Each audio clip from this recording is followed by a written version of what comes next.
Start कर दिया, ठीक है। तो बेसिकली पढ़ना क्या है, that is source of business finance, ठीक है। जो business studies and business environment के टॉपिक है, आप लोग बेसिकली ये आप आज ये सीखोगे कि एक बिजनेस करने के लिए सबसे इम्पोर्टेंट जो चीज़ होते हैं दैट इज पैसा, है ना। एकदम सिंपल, मतलब एकदम लेमैन भी समझते हैं, मतलब कोई भी, कि भाई बिजनेस करना है तो क्या चाहिए, वी नीड अ मनी, ठीक है, जिसको हम लोग अकाउंट्स में बार बार बात करते हैं, कैपिटल कैपिटल। यहाँ पर आज हम लोग यही सीखेंगे कि कहाँ कहाँ से कैपिटल का जुगाड़ हो सकता है, मतलब in how many ways, in how many source you will basically procure your fund, कहाँ कहाँ से आप अपना फंड को प्रोक्योर कर सकते हो, मतलब जिसको हम लोग इंडियन लैंग्वेज में बोलते हैं जुगाड़, ठीक है। हम लोग बोलते हैं ना भाई जुगाड़ कुछ लगा लेंगे, और जुगाड़ू इंडियंस के बारे में भी हम लोग बहुत जाने जाते हैं, भाई पैसा हो ना हो कैसे भी करके अपना बस मैनेज कर लेते हैं। तो जो भी हो, बिजनेस का भी सिचुएशन कुछ ऐसा है कि हमें बिजनेस करने के लिए जुगाड़ लगाना है, ठीक है। बंगाली में हम लोग बोलते हैं जुगाड़, हिंदी में बोलते हैं जुगाड़, और इंग्लिश में बोलते हैं प्रोक्योरमेंट, ठीक है। तो जो भी हो, ये प्रोक्योरमेंट मतलब बिजनेस करने के लिए जो मनी का जरूरत है, वो मनी है तो हनी है, ठीक है। अब वो हनी कहाँ से आएगा, ठीक है, या फिर वो मनी कहाँ से आएगा जिसके कारण बिजनेस में हनी हो सके, वो इंपॉर्टेंट है जानना, ठीक है। आज हम लोग इसको एक स्टोरी टाइप में सीखेंगे, ठीक है, एक स्टोरी टाइप में सीखेंगे। आई होप कि आप लोगों को अच्छा लगेगा। चलिए स्टार्ट करते हैं क्लास। मैं स्क्रीन शेयर करता हूँ, आप एक बार देख लीजिए स्क्रीन को, मुझे बस इतना बोल दीजिएगा कि स्क्रीन शेयर हुआ है कि नहीं।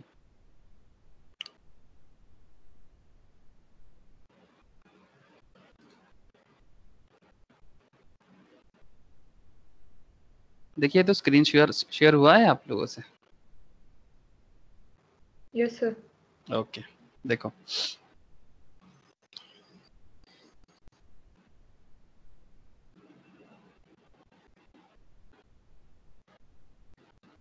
इलेवन 12 लेवल में ये पार्ट बी का टॉपिक है, ठीक है। ओके,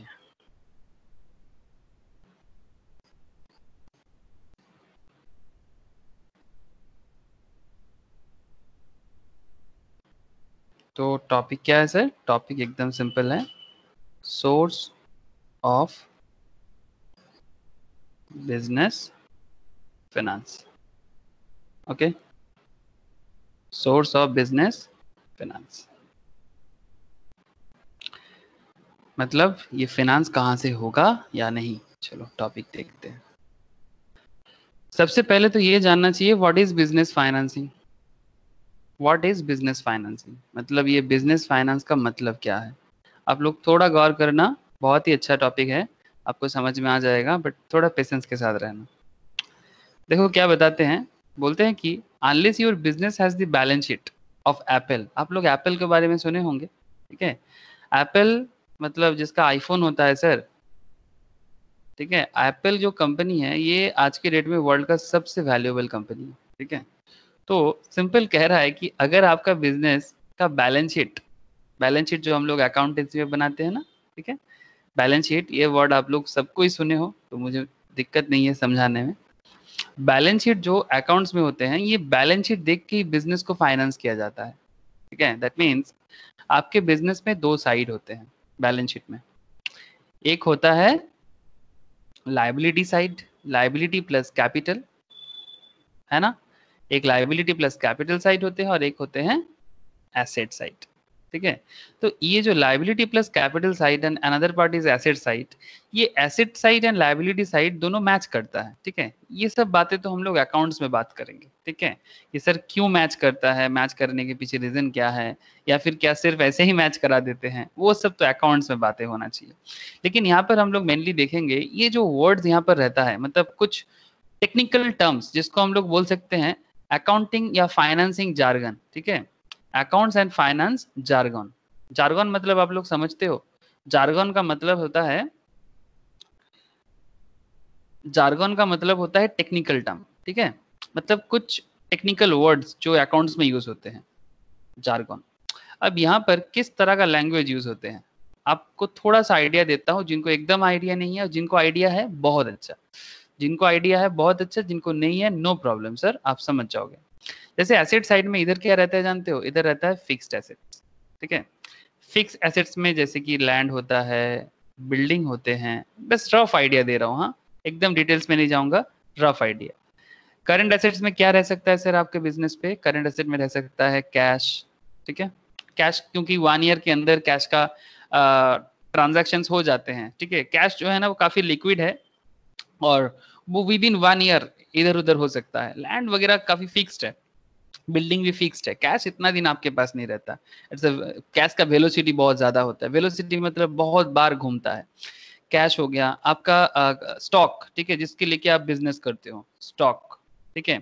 आपके बिजनेस में अगर कुछ लाइक क्या बोलते हैं उसको, डेटर, ठीक है, मतलब आप कुछ सेल किए हो मार्केट में, तो आपने सेल किए हैं तो आपका डेटर भी क्रिएट होता है, ठीक है। सेल किए हैं तो डेटर क्रिएट होता है। डेटर मतलब जिससे बेसिकली आपको पैसा मिलने वाला है।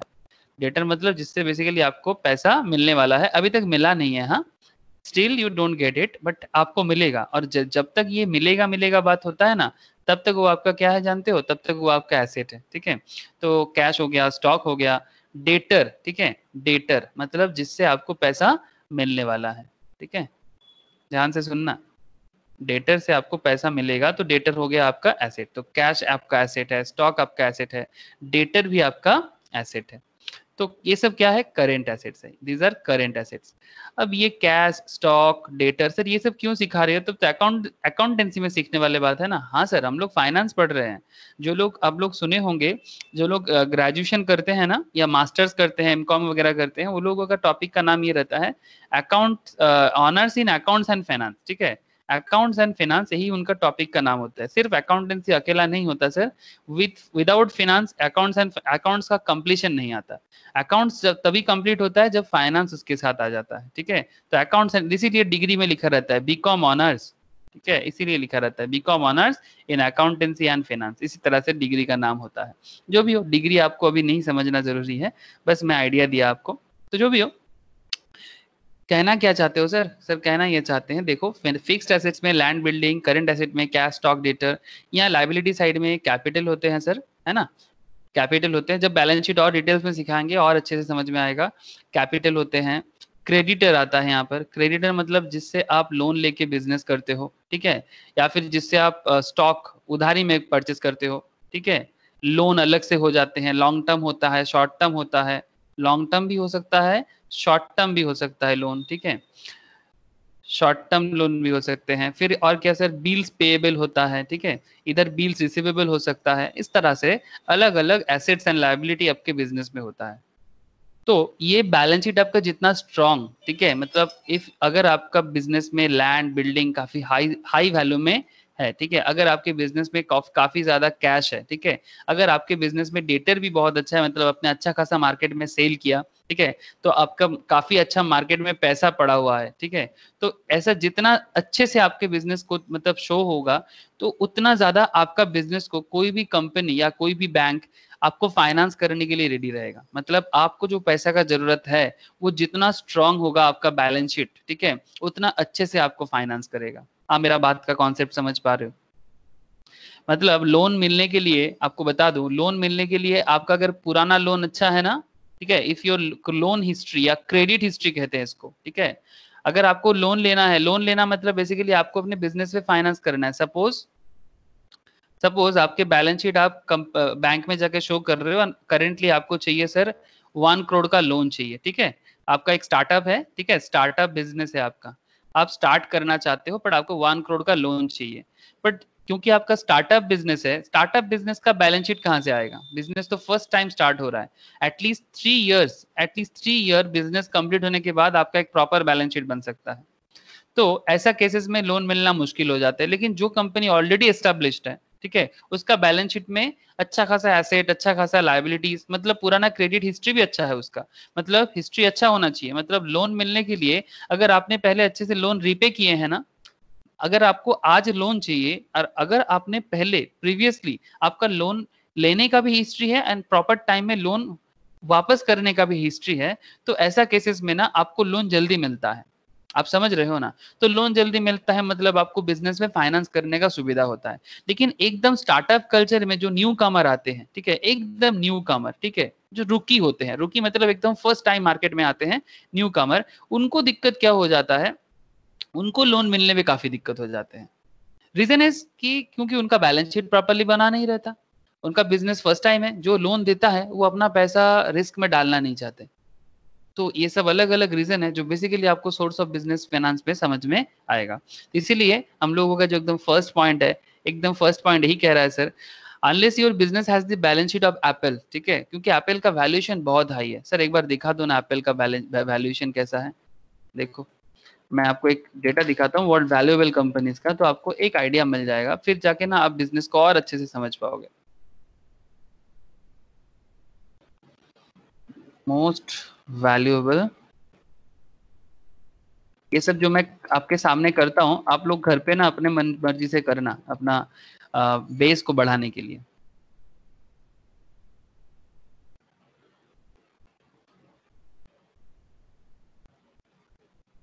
हेलो, आवाज आ रहा है मेरा? Yes sir. ओके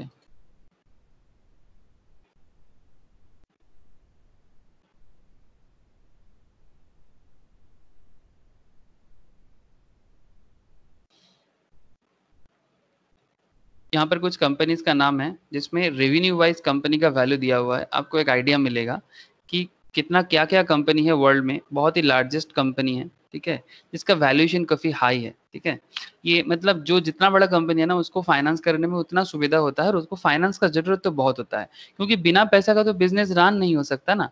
तो देखो एक आइडिया ले लो आप, list of largest companies by revenue, ठीक है, रेवेन्यू वाइज बिजनेस का साइज देखो। वॉलमार्ट नाम सुने होंगे आप लोग, यूनाइटेड स्टेट्स का कंपनी है। आज के डेट में हम लोग पूरा वर्ल्ड बेसिस में जो शॉपिंग मॉल कॉन्सेप्ट देखते हैं ना, बिग लार्ज, मतलब जिसको हम लोग सुपर मार्केट भी कह सकते हैं, वो जो large super market concept world में फर्स्ट टाइम इसी कंपनी ने लाया था, वॉलमार्ट। काफी वैल्यूएशन है इसका। इसका देखिए रेवेन्यू आता है, एनुअल रेवेन्यू है $5,14,405, ठीक है, रिटेल बिजनेस करता है सर। एम्प्लॉय है 22 लाख एम्प्लॉय काम करते हैं, बहुत बड़ा एम्प्लॉय है इसका, बहुत बहुत हाई फाई, ठीक है। सिनोपेक ग्रुप, ठीक है। कुछ फेमस कंपनी में नाम बताओ सर, ये देखो एप्पल, ठीक है, इलेक्ट्रॉनिक्स में देख रहे हो, इलेक्ट्रॉनिक्स में इससे पहले और कोई कंपनी ना नहीं था, एप्पल, ठीक है। इसका वैल्यूएशन देखो, टू रेवेन्यू देखो इसका, 2,65,595 डॉलर, ठीक है, $595, सब मिलियंस में है, ठीक है, $595 मिलियन, ये सब मिलियन डॉलर में है। प्रॉफिट देखो इसका, एनुअल प्रॉफिट इसका 59,531 मिलियन डॉलर, ठीक है। एम्प्लॉय है इसका 1,32,000, ये भी यूएस का कंपनी है। सर कोई इंडियन कंपनी है इसमें, दिखाओ ना, थोड़ा प्राउड फील होता है। इंडिया इंडिया इंडिया इंडिया, नहीं सर कोई इंडियन कंपनी नहीं है यहाँ पर। वैल्यूएशन में there is no Indian company. Top 50 में तो कोई इंडियन कंपनी यहाँ करेंटली है नहीं। एक है फ्लिपकार्ट है, लेकिन फ्लिपकार्ट इसमें नहीं है, मतलब रेवेन्यू में अभी तक वो जगह में नहीं पहुंच पाया, ठीक है। Maximum Chinese and United states, south Korea, Switzerland, Germany, ऐसा कंपनी आपको मैक्सिममली दिख रहा है। जो भी हो, तो इससे आपको एक आइडिया मिल रहा है कि कंपनी अपना वैल्यूएशन को इस तरह से जो बढ़ाते हैं, उसके पीछे कंपनी का बिजनेस ग्रो करने का एक बहुत बड़ा रोल प्ले होता है। और जितना बड़ा बिजनेस, मतलब ऐसा बिजनेस को कोई भी कंपनी लोन दे देगा ना। आप मुझे एक चीज बताओ कि इस तरह का कंपनी को, जो भी कंपनी आपको यहाँ पर दिख रहा है, ऐसे कंपनी को लोन मिलना आसान है ना? मतलब इनका जो मार्केट से पैसा जुगाड़ करना आसान है कि नहीं है? बस सिंपल बताओ। हेलो, हाँ या ना? Yes sir. हाँ, मतलब जब इस तरह का कंपनी होता है ना जो काफी वैल्यूएबल है, ठीक है, उसको तो, लेकिन सवाल ये उठता है सर ये तो ऑलरेडी एस्टेब्लिश्ड है, इसको भी पैसे चाहिए। हाँ सर, जो जितना बड़ा है ना उसको और एस्टेब्लिश करना है। अमेजन आज के डेट में, अमेजन का जो ओनर है इसका नाम है जेफ बेजोस, ठीक है, जेफ जेफ बेजोस। ये आज के डेट में वर्ल्ड का सबसे रिचेस्ट पर्सन माना जाता है, ठीक है, एसेट वाइज, क्योंकि अमेजन वर्ल्ड बेसिस में उसका बिजनेस को काफी ग्रो कर रहा है, काफी, मतलब बहुत ज्यादा। मतलब वॉलमार्ट अभी इंडिया में उसको लेने के लिए वॉलमार्ट ने फ्लिपकार्ट में इन्वेस्टमेंट कर दिया। मतलब अभी इंडिया में अमेजन को लेने के लिए वॉलमार्ट फ्लिपकार्ट के ऊपर 85% शेयर होल्डिंग ले लिया। ये सभी सारा का सारा बातें मैं आपको धीरे धीरे समझाता हूँ कि क्या खेल है इसमें, ठीक है। तो बड़ा कंपनी को तो फाइनेंस इजीली मिल जाएगा, लेकिन सर अगर कोई कंपनी फर्स्ट टाइम स्टार्ट करना चाहेगा तो उसके लिए सोर्स कैसे बनेगा, ठीक है, यही मेन मुद्दा है सर। बिग कंपनीज को इजीली बैंक लोन मिल सकता है, कोई इन्वेस्टर इन्वेस्ट भी कर सकता है, ठीक है, कोई इन्वेस्टर इन्वेस्ट भी कर सकता है, उनको वहां से भी पैसा मिल जाता है। स्टॉक मार्केट में लिस्टेड है तो कोई कंपनी का शेयर परचेस करके भी उसको कैपिटल दे सकते हैं। लेकिन सर सवाल ये उठता है, अगर आप एक बहुत बड़ा स्टार्टअप हो, अगर आप स्टार्ट कर रहे हो, ठीक है, अगर आप स्टार्ट कर रहे हो तब आपका क्या खेल होगा। ठीक है, तो देखते हैं कि अगर आप स्टार्ट करते हो तो आपका क्या खेल हो सकता है। Please try to understand. मुझे लगता है कि आप लोगों को समझ में आ रहा है। स्निग्धा, समझ में आ रहा है या फिर टफ लग रहा है सर? नो सर, ओके, समझ में आ रहा है। देखो, मतलब मैं बेसिकली एकदम डायरेक्टली आप लोगों को वही बताना चाहता हूँ कि बिजनेस स्टार्ट करने से पहले बिजनेस का पैसा का इंतजाम कर लेते हैं। ओके, देखो किस तरह से बिजनेस अपना पैसा का जुगाड़ कर सकते हैं। Unless your business has the balance sheet of Apple, eventually you will probably need access to capital through business financing. ठीक है, in fact, even many large cap companies, large cap जो अभी मैंने आपको दिखाया, वर्ल्ड का टॉप 50 लार्जेस्ट कंपनीज का data मैं आपके सामने अभी लाया था। ठीक है, जिसका रेवेन्यू आपने देखा, जिसका प्रॉफिट आपने देखा, तो ह्यूजली किसी किसी कंपनी में 22 लाख, किसी कंपनी में 15 लाख, इतना लोग एम्प्लॉय है। Not a joke. इंडिया में सबसे ज्यादा काम करते इंडियन रेलवे में। ठीक है, गवर्नमेंट लेवल में कोई प्राइवेट ऑर्गेनाइजेशन अभी तक है नहीं, सिर्फ टाटा है। ठीक है, मतलब इंडिया में प्राइवेट लेवल में ऑर्गेनाइजेशन में सिर्फ टाटा है जो सबसे ज्यादा एम्प्लॉयमेंट कर सकता है। जो भी हो, फॉर स्मॉल, अब सवाल ये उठता है, लार्ज कैप कंपनीज को भी routinely seek capital infusion. Capital infusion का मतलब होता है सर बिजनेस में कैपिटल इन्फ्यूज करना, बिजनेस में कैपिटल डालना to meet short term obligations. Short term obligation, हर एक बिजनेस का एक ऑब्लिगेशन होता है। ऑब्लिगेशन कैसा कि वो अपना बिजनेस को ग्रो करता है। ठीक है, तो ग्रो करने के लिए ऑब्लिगेशन, लाइक अगर बिजनेस में एक प्रोजेक्ट है, ठीक है, तो जो प्रोजेक्ट है उस प्रोजेक्ट में उसको पैसा लगाना है। ठीक है, प्रोजेक्ट में इन्वेस्ट करना है। सपोज कैसे प्रोजेक्ट हो सकता है sir? Project varieties kind of हो सकता है। लाइक आपने कोको कोला का नाम तो सुने होंगे, कोको कोला का नाम सुने हैं? कोको कोला सुने हैं कि नहीं सुने सर, बताओ। सॉफ्ट ड्रिंक कंपनी है। है सर। हाँ, कोको कोला का नाम सुने हैं सर। कोको कोला कंपनी का एक प्रोजेक्ट के बारे में आपको आइडिया देता हूँ। कोको कोला कंपनी का मार्केट में एक न्यू, मतलब न्यू आप लोगों के लिए न्यू नहीं है सर, लेकिन ये आज से 10 इयर्स बैक किसी ने सोचा नहीं था। अभी मार्केट में डाइट कोक मिलता है, आप लोग देखे हो? डाइट कोक सुने हैं या फिर पिए हैं? है सर, सुना जी। सुने हो चीज, क्यों क्यों खेओ चीज, मैंने टेस्ट गोड़े चीज। ये डाइट कोक का कॉन्सेप्ट कब से आया? ओके, म्यूट करो। कोको कोला जो नॉर्मली जो ब्रांड है, ये एक सॉफ्ट ड्रिंक कंपनी है। ठीक है, तो ये सॉफ्ट ड्रिंक कंपनी क्या कर रहा था, इसका नॉर्मल बिजनेस चल रहा था, अच्छा खासा चल रहा था, लेकिन इसने देखा कि ठीक है मेरा सॉफ्ट ड्रिंक बिजनेस चल रहा है, साथ में इसका सबसे बड़ा कॉम्पिटिटर कौन है जानते हो ना? Pepsi, PepsiCo. ठीक है, दोनों यूएस का ऑर्गेनाइजेशन है सर, दोनों ऑर्गेनाइजेशन यूएस का ऑर्गेनाइजेशन है। मतलब चाहे कोको कोला ले लो या पेप्सी को ले लो, दोनों ऑर्गेनाइजेशन यूएसए का ऑर्गेनाइजेशन है और बहुत ही फेमस कंपनी है। ठीक है, काफी लार्ज अमाउंट में प्रॉफिट भी करते हैं। लेकिन कोको कोला नॉर्मली अपना कोको कोला सेल करता था, उसने देखा कि वर्ल्ड बेसिस में बहुत सारा लोगों को डायबिटिक है, डायबिटीज का प्रॉब्लम वर्ल्ड बेसिस में बढ़ रहा था। तो इसने देखा कि पेप्सी को का जो कंजम्पशन है वो लो हो रहा था। तब उन्होंने क्या सोचा कि ठीक है डायबिटिक के लिए कुछ निकालते हैं। ठीक है, तब उसने डाइट कोक निकाला। तो लेकिन उसने ये भी देखा कि जब डाइट कोक का उसने प्रोजेक्ट चूज किया, तो ऑब्वियसली जो ऑलरेडी जो लोग मतलब एग्जिस्टिंग है, मतलब जो एग्जिस्टिंग प्लांट में जितना नॉर्मल कोको कोला बनता था, मतलब इन जनरल जो मार्केट में मिलता है, तो अगर डाइट कोक में लोगों को शिफ्ट करना पड़ेगा, मतलब एटलीस्ट जो लोग डायबिटिक है उनको डाइट कोक में शिफ्ट करना पड़ेगा। अब उसके कारण कंपनी का फाइनेंस का जरूरत है, इसके लिए अलग प्लांट का जरूरत है। तुम एट ए टाइम में एक ही जगह में शुगर बेस्ड कोको कोला और एक दूसरा जगह, मतलब उसी प्लांट में तुम कोक तो नहीं बना सकते। मतलब एक, मतलब तुम्हारे घर में खाना पक रहा है, सिंपल है, तुम्हारे घर में किचन में कुकिंग चल रहा है और एक जगह में तुम बोल रहे हो कि एक में मैं शुगर वाला चीज बनाऊंगा उसी प्लेट में, और उसी में मैं नॉन शुगर वाला चीज भी यूज करूंगा, ये पॉसिबल नहीं है। उसके लिए आपको दोनों अलग अलग स्टोव या ओवन जो भी हो आपको यूज करना पड़ेगा। दैट मीन्स कोको कोला के लिए भी ये चैलेंज था कि उसको अलग से प्लांट चाहिए। तो ऐसा केस में उसको फिर से क्या फाइनेंस का जरूरत पड़ गया है ना, कि उसको और पैसा चाहिए, फिर वो पैसा प्रॉपर इन्वेस्टमेंट करके मार्केट से डाइट को सेल करके प्रॉफिट भी करना है। ठीक है, तो ये मैं इसलिए बता रहा हूँ आपके सामने क्योंकि लार्ज कंपनीज जो होता है ना, उसको भी इस तरह से अलग अलग रीजन में पैसा का जरूरत होता है। जैसे पेप्सी को, कोको कोला में मैंने आपको डाइट कोक के बारे में बताया। ठीक है, अभी बस रफ आइडिया लेते हुए चलो, आपको धीरे धीरे और समझ में आ जाएगा। अब सवाल ये उठता है सर कि क्वेश्चन क्या है, the for small businesses finding the right funding model is vitally important. Take money from wrong source and you may lose part of your company. अगर आप गलत सोर्स से पैसा उठाते हो ना, आपको बहुत बड़ा रिस्क में डाल सकते हैं। और find yourself locked into repayment terms that impair your growth for many years into the future. मतलब अगर आप गलत तरीके से पैसा मार्केट से उठाते हो और उसके बाद अगर आपने वो पैसा प्रॉपर लेवल में यूज नहीं कर पाते हो और आपका सोर्स ऑफ फाइनेंस काफी एक्सपेंसिव हो जाते हैं, अगर आपका सोर्स ऑफ फाइनेंस बहुत एक्सपेंसिव हो जाते हैं तो आप मुश्किल में पड़ जाओगे।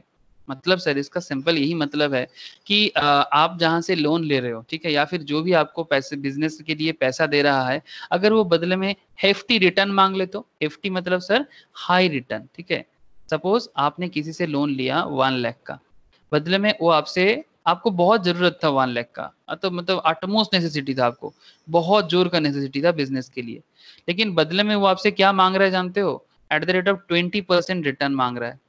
अगर मानो कि आप अपने बिजनेस में 1 लाख को इन्वेस्ट करते हो, this is your finance, okay, this is your finance, और आपको जो लोन दिया वो कितना रिटर्न मांगा सर? 20% रिटर्न, ठीक है। इसका मतलब आपको अगर बिजनेस को सर्वाइव करना है तो you have to earn minimum 25%, है ना। 25% अगर आप रिटर्न मिनिमम इनकम करोगे तो जाके आप 20% रिपे कर पाओगे, और बाकी 5% आप अपने एम्प्लॉय को दोगे और कुछ अपने घर में लेके आओगे, और कुछ फिर से कैपिटल के लिए भी आपको प्रॉफिट के लिए यूज करना है। क्या ये पॉइंट समझ में आ रहा है? क्या ये जो पॉइंट मैंने अभी बताया कि अगर आप किसी से फाइनेंस करते हो और वो अगर बदले में आपसे 20% रिटर्न मांगता है, मांग सकता है, जरूरत में बहुत लोग मांगते हैं, lots of business personalities demanding that kind of thing, इस तरह का चर्चा इस चैप्टर्स में होगा, लेकिन उसके लिए आपको एटलीस्ट 25% रिटर्न का जरूरत है। लेकिन 25% रिटर्न जनरेट करना is not an easy task. अगर अगर बाई चांस आपका बिजनेस फेलियर हो गया तो आपका पूरा का पूरा खेल खत्म हो जाएगा, आप मुश्किल में पड़ जाओगे, और फिर आपको बेसिकली बिजनेस में शटर डाउन करना पड़ेगा, ठीक है। वही देखो, take money from wrong source and you may lose part of your company और find yourself locked into repayment terms that impair your growth for many years into the future. Point समझ में आया सर? हेलो, ओके सर, ठीक है, ठीक है। मैं आगे आगे और भी एग्जांपल्स आपके सामने लाऊंगा कि इस तरह का प्रॉब्लमेटिक सिचुएशंस में आके कितना कंपनी, बहुत फेमस फेमस कंपनी बंद हुआ है सर, मैं आपको दिखाऊंगा, ठीक है। आज ही दिखाता हूं सर, लेकिन उससे पहले और कुछ बातें चर्चा कर लेते हैं तो आपको और अच्छे से समझ में आएगा। ओके, ये टेकअवेज है, ये आप बाद में रीडिंग कर लेना, ठीक है। ये समरी किया हुआ है। सबसे पहले मैं बात करूंगा आपसे डेब्ट फाइनेंसिंग का, ठीक है। वैराइटीज ऑफ फाइनेंसिंग होते हैं, एक लिस्ट है, चलो देखते हैं कितना तरह का फाइनेंसिंग हो सकता है, उसके बाद मैं आपसे बाकी चर्चा करता हूँ। चलो पहले एक बार लिस्ट देख लेते हैं कि कितना, मतलब हाउ मेनी वेज में हम लोग फाइनेंस कर सकते हैं। क्या आपको एक टेबल दिख रहा है, एक चार्ट? आप लोगों के सामने चार्ट है? Yes sir. ओके, देखो चार्ट में सोर्स ऑफ फंड्स क्लासिफिकेशन, ठीक है, on the basis of period, on the basis of ownership, on the basis of source of generation, ठीक है, on the basis of period, on the basis of ownership, on the basis of source of generation. ये सारा का सारा point बहुत important है, लेकिन इसमें काफी पॉइंट ना बार बार सिमिलर भी हो जाता है, लेकिन फिर भी अगर बाइफरकेट करना है तो इतना सारा अलग अलग पॉइंट आ जाता है। जैसे on the basis of period में अगर देखा जाए, मतलब long term short term, period का मतलब एकदम सिंपल है, एकदम नॉर्मल कॉन्सेप्ट है कि या तो आप लॉन्ग टर्म में फाइनेंस करोगे या तो आप शॉर्ट टर्म में फाइनेंस करोगे। Sir short term long term मतलब 1 ईयर के अंदर बात होगा तो short term, with in 1 year mean short term, more than 1 year मतलब लॉन्ग टर्म, ठीक है। ये नॉर्मल कॉन्सेप्ट है, ठीक है, ये एज पर प्रैक्टिस है सर। लॉन्ग टर्म में इक्विटी शेयर हो सकता है, रिटेन अर्निंग हो सकता है, प्रेफरेंस शेयर हो सकता है, डिवेंचर्स हो सकता है, लोन फ्रॉम फाइनेंशियल इंस्टीट्यूशन हो सकता है, लोन फ्रॉम बैंक हो सकता है। शायद आपके मन में चल रहा है सर सबके बारे में तो पता भी नहीं है, सर वही तो सीखना है, ये सारा का सारा पॉइंट के बारे में डिस्कस करना ही हमें सीखना है। शॉर्ट टर्म में क्या है sir? Trade credit, factoring service, banks, commercial paper, ये शॉर्ट टर्म में आप अपने बिजनेस के लिए फाइनेंस कर सकते हो, ठीक है। तो लॉन्ग टर्म, शॉर्ट टर्म, और एक टर्म भी यहाँ पर यूज किया गया है, उसको बोलते हैं मीडियम टर्म।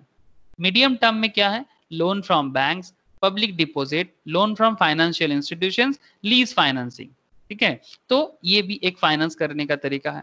और क्या है sir, on the basis of ownership, ownership के बेसिस में भी फाइनेंस कर सकते हो। क्या है ओनरशिप के बेसिस में फाइनेंसिंग, ओनरशिप के बेसिस में फाइनेंसिंग में आपको दिख जाएगा सर इक्विटी शेयर, इस फिर से इक्विटी शेयर आ गया, ठीक है, मतलब इक्विटी शेयर बहुत ही कॉमन कॉन्सेप्ट है, सबसे पॉपुलर में से एक है, ठीक है, बहुत ही पॉपुलर पॉइंट है equity shares. And return earning यहाँ पर भी है sir, return earning is also here, ये भी बहुत पॉपुलर है। ओनर्स फंड है, ठीक है, इसमें काफी चर्चा होगा।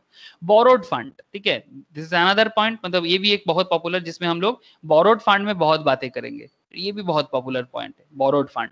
बोरोड फंड में आ जाता है आपका डिवेंचर्स, ठीक है, इट्स वेरी हाईली पॉपुलरिटी, मतलब पॉपुलरिटी में सबसे हाई है। Loan from banks, loan from banks ये भी बहुत पॉपुलर है। Loan from financial institution, sir bank और फाइनेंशियल इंस्टीट्यूशंस में एक फर्क होता है, डिफरेंस होता है, वो भी जानेंगे। Public deposit, lease financing, commercial paper, आप लोग देख सकते हो कुछ कुछ पॉइंट दोनों मतलब बेसिस ऑफ पीरियड में भी है, जैसे कि लीज फाइनेंसिंग यहाँ पर भी है, लीज फाइनेंसिंग यहाँ पर भी है, ठीक है, लेकिन कुछ चीज जैसे कि यहाँ पर भी कॉमर्शियल पेपर है, यहाँ पर भी कॉमर्शियल पेपर है, बैंक यहाँ भी है, बैंक यहाँ भी है, ठीक है, तो कुछ चीजें ऐसा है जो मतलब सिमिलर है, ठीक है, और कुछ पार्ट ऐसा है जो आपको डिसिमिलरिटीज दिखेगा। On the basis of source of generation wise आपको दो एरिया है, एक है इंटरनल सोर्स, एक है इंटरनल सोर्स और एक है एक्सटर्नल सोर्स। अगर आप इंटरनल सोर्स के बारे में देखो, इंटरनल सोर्स में आपको क्या मिलता है, इक्विटी शेयर फिर से, रिटर्न अर्निंग फिर से। एक्सटर्नल में क्या आ जाता है sir, financial institutions, loan from bank, preference share, public deposit, debenture, lease finance, commercial paper, trade credit, factoring. कहीं ना कहीं ये जितना सारा पॉइंट है हर एक जगह में सब रिपीट हुआ है, लेकिन अलग अलग नेचर के कारण, ठीक है, कभी पीरियड के नेचर के कारण, कभी ओनरशिप के नेचर के कारण, कभी जनरेशन सोर्स ऑफ जनरेशन के कारण उसको अलग अलग किया गया है, लेकिन अल्टीमेटली सोर्स ऑफ फाइनेंस कहीं ना कहीं सब जगह में आपको कॉमन पॉइंट दिख रहा है, ठीक है, तो आपको धीरे धीरे इसका आइडिया मिलेगा। ये हर एक सोर्स ऑफ फाइनेंस, जितना भी सोर्स ऑफ फाइनेंस आपको दिख रहा है, मतलब एक बिजनेस अपने बिजनेस को ग्रो करने के लिए कहाँ कहाँ से पैसा का जुगाड़ कर सकता है। एकदम सिंपल, ये दिमाग में आंट लो कि बिजनेस के लिए जो हमें मनी का जरूरत है, बेसिकली जिसको हम लोग बोलते हैं कैपिटल इन बिजनेस, कहाँ कहाँ से हमें कैपिटल चाहिए, वो कैपिटल जुगाड़ करने का ये है तरीका। इसी तरीके से आप अपना बिजनेस को बना सकते हो। अब depending on your business complexities, जितना छोटा मतलब स्मॉल बिजनेस होगा कॉम्प्लेक्स कम होगा, लार्ज बिजनेस होगा कॉम्प्लेक्सिटीज ज्यादा होगा। जो कुछ वर्ड्स ऐसा भी है, जैसे आप लोग यहाँ पर दो चीज सुने होंगे, बचपन से सुनते आए हो, लोन कहाँ से मिलता है, आप सबको एक चीज एकदम एक मतलब एक वर्ड में बताए, बैंक से, ये सबसे पॉपुलर है आप लोगों के लिए, बैंक लोन देता है, ये वर्ड सबको पता है, आप लोग एकदम बचपन से सुनते आए हो। लेकिन बैंक लोन छोड़ के बाकी कुछ चीजें हैं जिसके बारे में सबको प्रॉपर आइडिया नहीं है, या फिर अगर है भी बहुत अच्छा, लेकिन मैक्सिमम केस में कॉमन सेंस में आपको आइडिया नहीं है, ठीक है, कुछ चीजों के तो बारे में आप लोग प्रॉपर नाम भी नहीं सुने होंगे। जैसे कि मैं आपको एक आइडिया दे रहा हूँ, अगर इक्विटी शेयर्स वगैरह फिर भी अकाउंट्स करते वक्त आप सुने होंगे, जैसे कि लीज फाइनेंसिंग, इसके बारे में बहुत ज्यादा आइडिया आई डोंट थिंक है आप लोगों को। रिटर्न अर्निंग थोड़ा बहुत आइडिया में भी हो सकता है, ना भी हो सकता है। अच्छा, कॉमर्शियल पेपर ये एक थोड़ा हटके टॉपिक है। ट्रेड क्रेडिट ये भी, फैक्टरिंग सर्विस ये भी, ये सब कुछ टॉपिक्स है जो शायद आप लोगों ने इतना कॉमन नहीं है आप लोगों के लिए, मैं जितना समझता हूँ। अगर पहले कभी पढ़े होंगे दैट्स अ डिफरेंट थिंग, अगर कोई फाइनेंस में बहुत इंटरेस्ट रखते हैं तो वो पढ़ सकता है, बट नॉर्मली ये सब वर्ड थोड़ा हटके पॉइंट है। बाकी सब चीजें सर आप लोग नॉर्मली जो पॉपुलर है मैं आपको बताया। अब मुझे यही सिखाना है सर आप लोगों को कि ये अलग अलग पॉइंट से हम लोग किस तरह से बिजनेस के लिए फंड जुगाड़ कर सकते हैं, और वो फंड का नेचर, कैरेक्टरिस्टिक्स, ये सब क्या है। ओके चलो सर समझते हैं।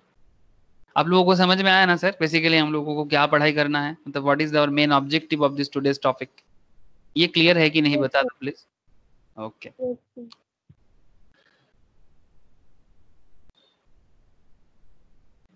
रास्ता मिल गया सर, लेकिन कहाँ पहुंचना है जब तक समझ में नहीं आता है ना, तो रास्ते में चलने का मन नहीं करता, ठीक है। कभी अगर आप लोग हिल्स विजिट करते हो लाइक हिमालय में, अगर आपको पता होता है कि आप हिमालय की तरफ जा रहे हो, तो आपके मन में होना चाहिए आप हिमालय जा रहे हो, नहीं तो आपको पता ही नहीं है आप कहाँ जा रहे हो, तो आपको अच्छा नहीं लगेगा। इसलिए आपको पता थोड़ा सा होना चाहिए कि हमको हिमालय जाना है, तो आप वेट करते रहोगे कि अभी दिखेगा बर्फ, मतलब बर्फीला पहाड़, जब भी हो पहाड़ तो देखेंगे, लेकिन पहले फाइनेंस देख लेते हैं। तो फाइनेंस में व्हाट इज बिजनेस फाइनेंसिंग, इसका आइडिया आपको हम लोगों ने किया, अभी हम लोगों ने डिस्कस किया। अब हम लोग बात करेंगे कि बहुत सारा फाइनेंसिंग का कॉन्सेप्ट था जिसमें जो पॉपुलर कुछ है आज उसके बारे में डिस्कस करते हैं। व्हाट इज डेब्ट फाइनेंसिंग? व्हाट इज डेब्ट फाइनेंसिंग? डेब्ट का मतलब आप लोगों को सिंपल बता दूं, आप इसको डिवेंचर सोच सकते हो, ठीक है। अच्छा, डेब्ट से आप डेटर मत समझना, हाँ, ये अकाउंट्स में कॉन्सेप्ट है ना डेटर, ठीक है। डेटर से डेब्ट नहीं आया, डेब्ट आया डिवेंचर से, ठीक है। डेटर का मतलब यहाँ पर हो जाता है आपका, English is a very funny language, मुझे समझ में नहीं आता, मुझे बहुत साइंटिफिक नहीं लगता सर, जो भी हो, लेकिन बहुत पॉपुलर है ठीक है, सीखना पड़ता है सबको। और ब्रिटिश का मतलब बेसिकली ब्रिटिश तो चले गए लेकिन उनका छाप तो छोड़ के गए ना, और सिर्फ इंडिया में नहीं, वर्ल्ड में करीब करीब 100 कंट्रीज ऐसा है जहां पर ब्रिटिश अपना झंडा गाड़ा है, कॉमनवेल्थ नेशंस, ठीक है। तो इसलिए बहुत पॉपुलर है। मतलब नहीं तो देखो डेटर भी है, इधर डिवेंचर भी है, फिर डेब्ट का मतलब लोग क्या समझेंगे, जो भी हो सीखना पड़ेगा। तो डेटर नहीं समझना है सर, डेब्ट मतलब डिवेंचर समझ लेना, ठीक है। सर डिवेंचर क्या है, आगे आता हूं सर। इसको डिवेंचर के हिसाब से समझ सकते हो, इसको आप लोन भी समझ सकते हो, इसको आप बॉन्ड भी समझ सकते हो, ठीक है।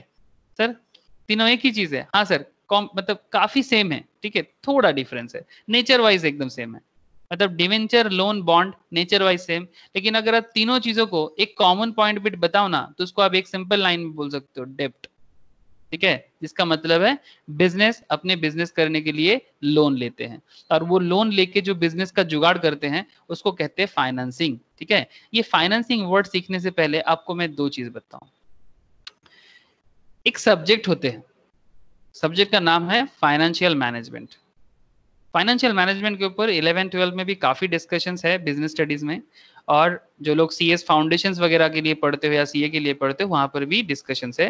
लेकिन इसका जो मेन डिस्कशंस है ना, जब आप लोग सीएस इंटरमीडिएट वगैरह में आओगे ना, तो इसके ऊपर आपको ना 100 मार्क्स का पेपर पढ़ना पड़ता है, ठीक है।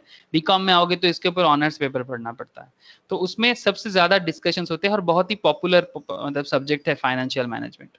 लेकिन सर आपको अभी फाइनेंशियल मैनेजमेंट में एक छोटा सा चीज बहुत जानना जरूरी है। हम लोग फाइनेंस पढ़ रहे हैं तो फाइनेंशियल मैनेजमेंट का आइडिया तो चाहिए ना सर। तो क्योंकि फाइनेंस पढ़ रहे हैं तो फाइनेंशियल मैनेजमेंट का अगर आइडिया लेना चाहिए, तो व्हाट इज फाइनेंशियल मैनेजमेंट? मैं आपको एक छोटा सा चीज बता रहा हूँ, आप हो सके तो नोट डाउन कर लो इसको, या फिर बाद में वीडियो देख के भी आप नोट डाउन कर सकते हो, अभी सुन लो, जो भी आपको ठीक लगे, लेकिन वेरी इंपॉर्टेंट पॉइंट है, कॉपी पेन लेके बैठो। दो पॉइंट होता है फाइनेंस में, एक होता है फाइनेंशियल मैनेजमेंट में सबसे फर्स्ट पॉइंट होता है फाइनेंस, एंड सेकेंड पॉइंट होते हैं इन्वेस्टमेंट। एक होता है फाइनेंस, एक होता है इन्वेस्टमेंट। हम लोग सोर्स ऑफ फाइनेंस मेनली बात कर रहे हैं। जब भी हम लोग सोर्स ऑफ फाइनेंस का बात करते हैं तो फाइनेंस का मतलब एकदम क्लियर होना चाहिए। फाइनेंस का मतलब क्या है? फाइनेंस का मतलब है, लिख लो, हाँ लिख लो, आप लोग नोट डाउन कर लो, procurement of fund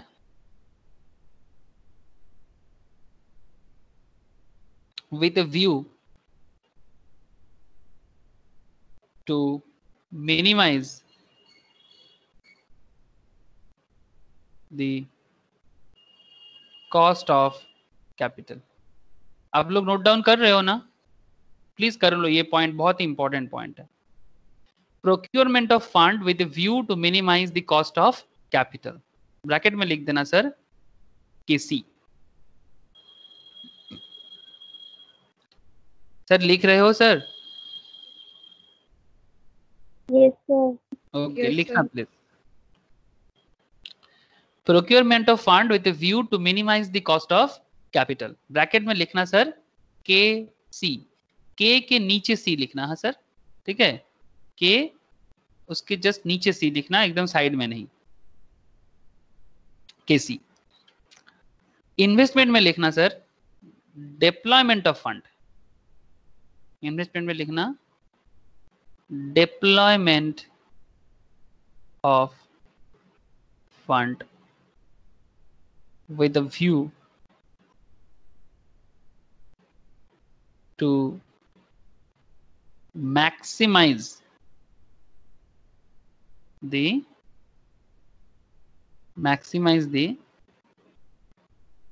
sorry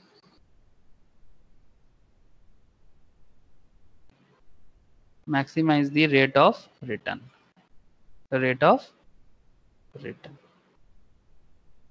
bracket में लिखना आर, ब्रैकेट में लिखना are,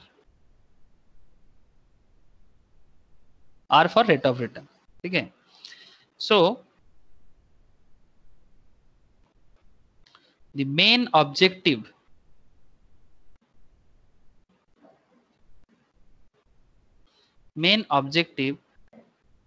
of the financial management is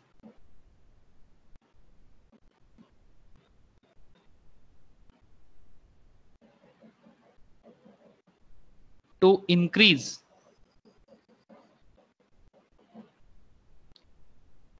shareholders' wealth by creating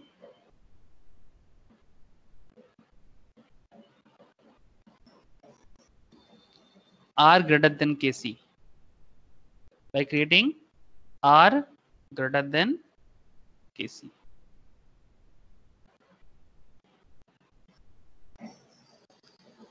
Main objective of the financial management is to increase shareholders' wealth by creating R greater than KC. लिखे हो sir?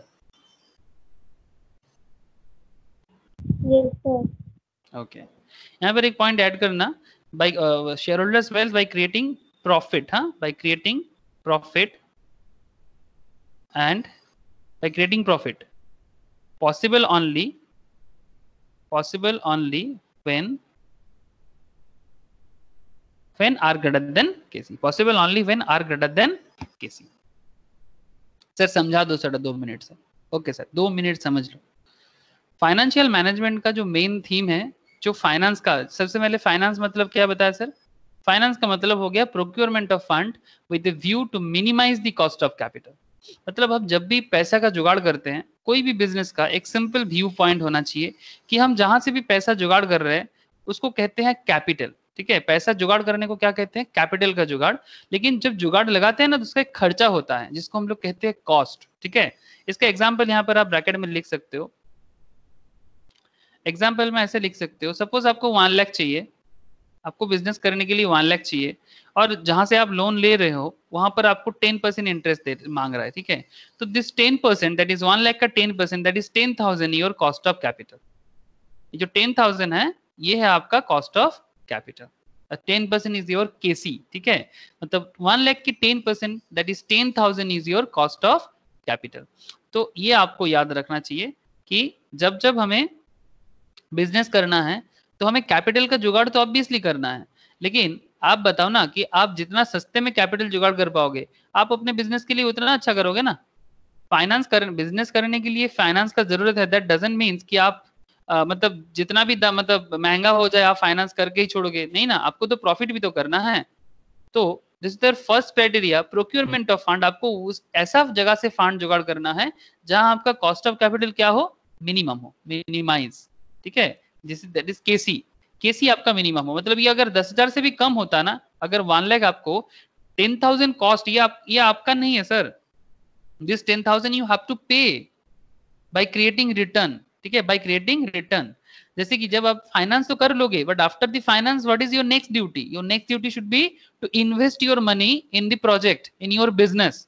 You have to invest your money in your project or in your business, and that business should return you at least better than KC, है ना, at least better than or greater than KC.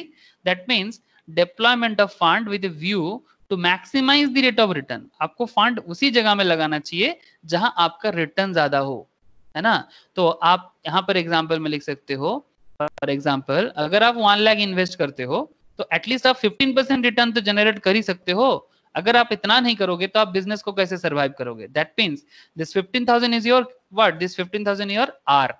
That means, so the main objective of the financial management is what? The main objective of the financial management is to increase shareholders' wealth by creating profit. Possible only when R greater than KC. ये तभी possible है जब आपका R, that is यहाँ पर क्या हुआ है हमारे एग्जाम्पल में, 15,000 is your R, that is greater than KC, that means 10,000. 15,000 is greater than 10,000. Is it clear to all of you? Is this concept clear to all of you? Yes, sir. Okay, Vishwajit, Snigdha, Nibir, सबको clear ना? Yes sir. Okay, तो ये जो पूरा का पूरा खेल था ये फाइनेंशियल मैनेजमेंट का एकदम ऑब्जेक्टिव था, मतलब एकदम मेन ऑब्जेक्टिव। आप इसको ना मतलब for the life long keep it in your blood, ठीक है, क्योंकि जब तक आप कॉमर्स में रहोगे ना तो आपको ये फाइनेंस का ये जो मतलब बेसिक पॉइंट है ये आपको याद रखना जरूरी है, ठीक है। तो अगर आपको ये कॉन्सेप्ट क्लियर है तो आगे देखो आप कि आपका हर एक कॉन्सेप्ट क्लियर होगा। हम लोग और भी काफी सारा इंटरेस्टिंग पॉइंट पे बात करेंगे, लेकिन अगर अगर आपको ये क्लियर है तो आगे का हर एक पॉइंट आपको समझ में आएगा। आई होप कि आपको समझ में आ रहा है, हम मूव ऑन कर सकते हैं। ओके सर, अब डेब्ट फाइनेंसिंग में बात करते हैं। चलो, अब डेब्ट फाइनेंसिंग की जब बात करेंगे तो सिंपल है, डेब्ट financing for your business is something you likely understand better than you think. What is this sir? What is this? Chingdi fish. Okay, what is chingdi fish? I don't know.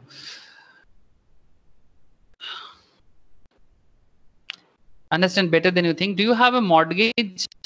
Do you have a mortgage or an automobile loan? Suppose किसी को भी loan चाहिए, simple घर का जो loan होते हैं, घर में ना किसी को कोई अगर लोन होता है ना तो उसका कुछ ना कुछ मॉर्गेज होता है। मॉर्गेज मतलब अपना कोई एसेट, आप लोग सुने होंगे घर में माँ को पापा को पूछना कि पापा मॉर्गेज का मतलब बता दो, पापा बता देंगे आपको कि अगर आपको सपोज अचानक से एक 50 लाख का लोन चाहिए, ठीक है, फॉर एनी हाउ, फॉर मे भी हो सकता है आपको कुछ बिजनेस करना हो, मे भी हो सकता है आपको कहीं ट्रिप में जाना हो, आजकल उसके लिए भी लोन मिलता है। अगर आप किसी ट्रिप में जाना चाहते हो, फॉरेन ट्रिप में जाना चाहते हो, किसी आइलैंड में विजिट करना चाहते हो, तो you need lots of money, ठीक है। तो अगर आप 50 लाख चाहिए, बैंक आपको लोन दे देगा, लेकिन बदले में आपसे मॉर्गेज लेगा। क्या लेगा सर? हो सकता है आपका प्रॉपर्टी का कोई पार्ट ले ले, या फिर आपका होल प्रॉपर्टी ही मॉर्गेज रख दे आप, ठीक है। तो ये आपके ऊपर है कि आप कितना अमाउंट मॉर्गेज करना चाहते हो, ठीक है, कितना एसेट का वैल्यू मॉर्गेज करना चाहते हो। तो ये जो है ना बेसिकली ये डेब्ट फाइनेंसिंग है। आप किसी ना किसी चीज, जिसको हम लोग हिंदी में बोलते हैं गिरवी रखना, ठीक है, गिरवी रख के हम लोन लेते हैं, this is simple mortgage loan, ठीक है। ये डेब्ट फाइनेंसिंग का एक कैरेक्टर है। तो do you have a mortgage or an automobile loan? Automobile loan मतलब क्या होता है, आप गाड़ी लोन में परचेस कर रहे हो। तो गाड़ी जब लोन में परचेस करते हैं तो मॉर्गेज नॉर्मली कुछ नहीं रखते, उसमें ईएमआई भरते हैं, ठीक है। ऑटोमोबाइल लोन का जो कॉन्सेप्ट है उसमें हम लोग ईएमआई भरते हैं। आप सुने होंगे कि ऑटोमोबाइल मतलब बेसिकली कोई भी फोर व्हीलर ले लो या फिर ट्रक ले लो, देखिए, जिसका ट्रांसपोर्टिंग का बिजनेस है। जैसे मेरा जो घर का बिजनेस है, ठीक है, मेरा ट्रेडिशनल पापा का बिजनेस है, ठीक है, मेरा हम लोग का ट्रांसपोर्टिंग का बिजनेस है, ठीक है। तो घर पे ना मतलब बचपन से सुनते आए हैं कि फाइनेंस लेना है, ऑटोमोबाइल लोन लेना है, सिंपल मतलब वो लोग ट्रक को क्या करते हैं, लोन पे लेते हैं, ठीक है। तो ट्रक जो है वो लोन पे लेते हैं और धीरे धीरे ट्रक को चला चला के उसका जो ईएमआई है वो उसको रिपे करते हैं। तो अगर बाई चांस यहाँ पर एक पॉइंट आता है कि सर अगर यहाँ पर तो कुछ मॉर्गेज नहीं है, ट्रक का जो लोन है या ऑटोमोबाइल का जो लोन है यहाँ पर तो सर कुछ मॉर्गेज नहीं है, तो सर अगर बाई चांस आप लोन पे करने में फेलियर हो गए तो वो जो ऑटोमोबाइल कंपनी है ना, ठीक है, जो भी, जैसे कि हम लोगों का घर पे नॉर्मली दो कंपनी का ट्रक ज्यादा दिखता है, दैट इज एक टाटा, टाटा का ट्रक भी बहुत फेमस है, और एक कंपनी है दैट इज अशोक लेलैंड। नाम सुने हैं सर आप लोग ये सब? हेलो, ये रोड पे Yes, दिखता sir. है। अगर आप लोग हाई रोड में जाते हो ना, हाई रोड पे ही आप अलग अलग ट्रैक देख सकते हो, और उसमें आपको इस तरह का नाम इंडिया में दिखता है, ठीक है। और भी कंपनीज है through out the world, but India में ये दोनों कंपनी का ट्रक बहुत दिखता है। तो ये अशोक लेलैंड या टाटा, जिससे आप बेसिकली ट्रक लिए हो या फिर जो पर्टिकुलर डीलर से आप लिए हो, ठीक है, वो डीलर आके क्या करेगा, आपका ट्रक बीच सड़क पे अगर आप ईएमआई फेलियर करते हो ना, ठीक है, आपको नोटिस देंगे, ठीक है, ऐसा नहीं कि अचानक लेके चला जाएगा, आपको नोटिस देगा। अगर आप बीच सड़क में मतलब अचानक अगर आपका 2 EMI फेलियर हो गया तो वो एकदम ऑन द रोड आके, ठीक है, in the middle of the road से आके आपको ट्रक से उठा के गाड़ी लेके अपने शोरूम में लेके चला जाएगा, ठीक है, क्योंकि उसका एक वैल्यू है पर्टिकुलर ऑटोमोबाइल का, इसलिए उसको मॉर्गेज जरूरत नहीं होता, ठीक है, क्योंकि ऑटोमोबाइल का अपना भी एक वैल्यू है, ठीक है। तो आई थिंक आपको एक समझ में आ रहा है कि अगर आपको कोई मतलब ऑटोमोबाइल छोड़ के लोन लेना है तो फिर वो मॉर्गेज लोन हो जाता है। यही सब है सर, सिंपल सिंपल डेब्ट फाइनेंसिंग। जो जो नॉन बिजनेसमैन है ना, मतलब जो बिजनेस नहीं करता वो भी समझते हैं, लेकिन both of these are forms of debt financing. It works the same way for your business. Debt financing comes from a bank or some other lending institutions. Although it is possible for private investors to offer it to you, this is not the norm, ठीक है। मतलब private investor भी कर सकते हैं, लेकिन private investor मतलब bank वगैरह नहीं रे बाबा, कोई प्राइवेट इंस्टीट्यूशन मतलब प्राइवेट, जैसे कि मानो कि तुमको लोन चाहिए तुम हमसे ले लो, ठीक है, जिसको हम लोग इस तरह का हम लोग बोलते हैं ना नॉन शेड्यूल फाइनेंस, ठीक है। मतलब नॉन शेड्यूल मतलब ये इलीगल है सर। आप लोग पुराना हिंदी मूवीज देखे होंगे, हाँ, old types Hindi movies, Bachchan Bachchan साहब का पुराना टाइप के जो मूवीज चलता था, मिठुन चक्रवर्ती का, उसमें अगर आप लोग देखे हैं, अगर पुराना मूवीज का शौक रखते हो तो कभी देखा करना, वहां पर ना एक सेठ जी हुआ करता था, ठीक है। सेठ जी, ये सब बहुत ही मजेदार लगेगा आपको। एक सेठ जी हुआ करेगा, जो सेठ जी ना घर के गांव के चौराहे में वो सबसे बड़ा आदमी है, और गांव में सबको ना लोन देता है, बदले में उसका जो जेवर होता है, लाइक जो ज्वेलरीज वगैरह होता है, वो सब उनके पास रह जाता है, और वो सेठ जी क्या करते हैं, सबको फाइनेंस करता है। और सब अपने अपने जरूरत के हिसाब से, किसी को अपने बेटी के शादी के लिए, किसी को एक दुकान लगाने के लिए, किसी को खेती करने के लिए, सब लोकल लेवल में चलता है। तो वही बोल रहा है, although it is possible for private investors to offer it to you, this is not the norm, ठीक है। ये लीगल नहीं है, इंडिया में भी लीगल नहीं है, यूएस में भी लीगल नहीं है, ठीक है। बात समझ में आ रहा है सर? लेकिन फिर भी चलता है सर, बहुत चलता है, ठीक है। अगर आप इंडिया में एक शहर बताता हूँ आपको, जहां पर इस तरह का फाइनेंसिंग का बिजनेस में सब कोई करता है, तो वेरी पॉपुलर। अगर कभी भी वो शहर में आप जाते हो तो आपको पता चल जाएगा, बच्चा बच्चा जानता है। शहर का नाम है इंदौर। सर कहाँ है इंदौर? मध्य प्रदेश में सर। बहुत अच्छा सिटी है, इंडिया का one of the growing smart city में से एक है, one of the cleanest city में से एक है इंदौर। इंदौर में ये इसको कहते हैं सर सूद का काम, ठीक है, इंटरेस्ट का बिजनेस इसको कहते हैं, ठीक है। सूदखोर बिजनेस भी कहते हैं कोई कोई। इंटरेस्ट बिजनेस मतलब नॉन शेड्यूल्ड वे में बहुत चलता है, ऑब्वियसली इलीगल है, बट वहाँ का एक कल्चर है, तो कोई कुछ नहीं करता, ठीक है, लेकिन बहुत चलता है। जो भी हो सर, थोड़ा इंडिया भी जान लिया करो। Okay, here is how it works. When you decide you need a loan, you head to the bank and complete a application, है ना? If your business is in the earliest stage of the development, the bank will check your personal credit. अगर आपका business एकदम starting वाला level में है, तो bank आपका क्या चेक करेगा? आपका बिजनेस में तो कुछ है नहीं, तो आपका पर्सनल क्रेडिट चेक करेगा। मतलब क्या आपने इससे पहले पर्सनल लोन लिए हैं क्या? अगर आप पर्सनल लोन लेते हो सर, तो आपको क्रेडिट मिलने में सुविधा होगा। अगर आप पर्सनल लोन लिए हैं तो आपको क्रेडिट मिलने में सुविधा होगा, but if you have no credit history, then it will painful for you, it will be painful for you to get a credit for your business also. Do you all get my point? मतलब loan लेने के लिए, loan मतलब business के लिए loan लेने के लिए लोन पहले लेना जरूरी है। मतलब एटलीस्ट छोटा मोटा लेवल में लेके, मतलब एक प्रैक्टिस रखो, तब जाके आपको आगे जाके हायर लेवल में भी लोन मिलेगा, मतलब जो अपॉर्चुनिटीज है मिलेगा। अदरवाइज ना बहुत मुश्किल होता है, क्योंकि और सिर्फ लोन लेना ही नहीं, मतलब लोन रिपेमेंट हिस्ट्री भी चेक करता है, ठीक है, पर्सनल क्रेडिट का हिस्ट्री भी चेक करता है। सपोज इसके लिए एक स्कोर होता है, अगर आप लोग सुने होंगे कि नहीं पता मुझे, कभी अगर पापा के साथ कभी भी ईएमआई में कुछ परचेस करने गए आप लोग, या फिर आपके घर में किसी का भी, जस्ट पूछना, ठीक है, मुझे नहीं बोलने का जरूरत है, just ask your fathers and mothers जो भी हो, ठीक है, जस्ट आस्क देम कि बजाज फाइनेंस का कार्ड होता है, ठीक है, बहुत ही फेमस है, मिडिल क्लास में बहुत चलता है, इवन रिच लोग भी यूज करते हैं बजाज फाइनेंस कार्ड। ये क्रेडिट कार्ड ही है, ठीक है, ये क्रेडिट कार्ड बहुत फेमस कंपनी है इंडिया में, बहुत फेमस कंपनी है, इवन इंटरनेशनल लेवल में भी काम करते हैं। ये बजाज फाइनेंस के थ्रू से आप कोई भी प्रोडक्ट ऑनलाइन हो या ऑफलाइन, कोई शॉपिंग मॉल से हो या फिर कोई नॉर्मल दुकान से, आप बजाज फाइनेंस का कार्ड जो है ईएमआई कार्ड से कोई भी चीज परचेस कर सकते हो। लेकिन बजाज फाइनेंस आपको इतना इजीली कार्ड प्रोवाइड नहीं करेंगे, आपका इनकम का प्रॉपर फ्लो होना चाहिए। अगर आप सैलरीड पर्सन हो, ठीक है, if you are a salaried person, then this is easy to get, ठीक है, बट अगर आप सेल्फ एम्प्लॉयड हो तो उसके लिए थोड़ा मुश्किल होता है, क्योंकि सेल्फ एम्प्लॉयड का इनकम बहुत ज्यादा होता है कॉम्पिटिटिवली। सेल्फ एम्प्लॉयड का इनकम, मतलब जो बिजनेसमैन होते हैं इनका इनकम हाई होता है, लेकिन इनकम का प्रॉपर जो सोर्स होते हैं इनका कोई प्रॉपर ठिकाना नहीं होता, कभी प्रॉफिट है कभी लॉस है, तो ये स्टेबल नहीं होते ना। बिजनेसमैन स्टेबल नहीं होते, पर सैलरीड पर्सन स्टेबल होते हैं। तो स्टेबल इनकम ग्रुप को जल्दी मिलता है, क्यों? क्योंकि उनके सैलरी अकाउंट में, सैलरी में इनकम जरूर रहेगा, तो उनको ईएमआई कार्ड जल्दी से मिलता है, और वो इजीली उनको, और ईएमआई कार्ड एक बार अगर मिल जाए तो उसके बाद से नेक्स्ट टाइम से अगर कोई बिग लोन भी मिलना है ना तो मिल जाता है। तो उसके लिए एक स्कोर चेक होता है पर्सनल लेवल में, दिस इज मैं इंडिया का बात कर रहा हूँ, आप हो सके तो इसको नोट डाउन करके रखना कि पर्सनल लोन मिलने के लिए आपका एक स्कोर चेक होता है, स्कोर का नाम है सर सिबिल स्कोर, ठीक है।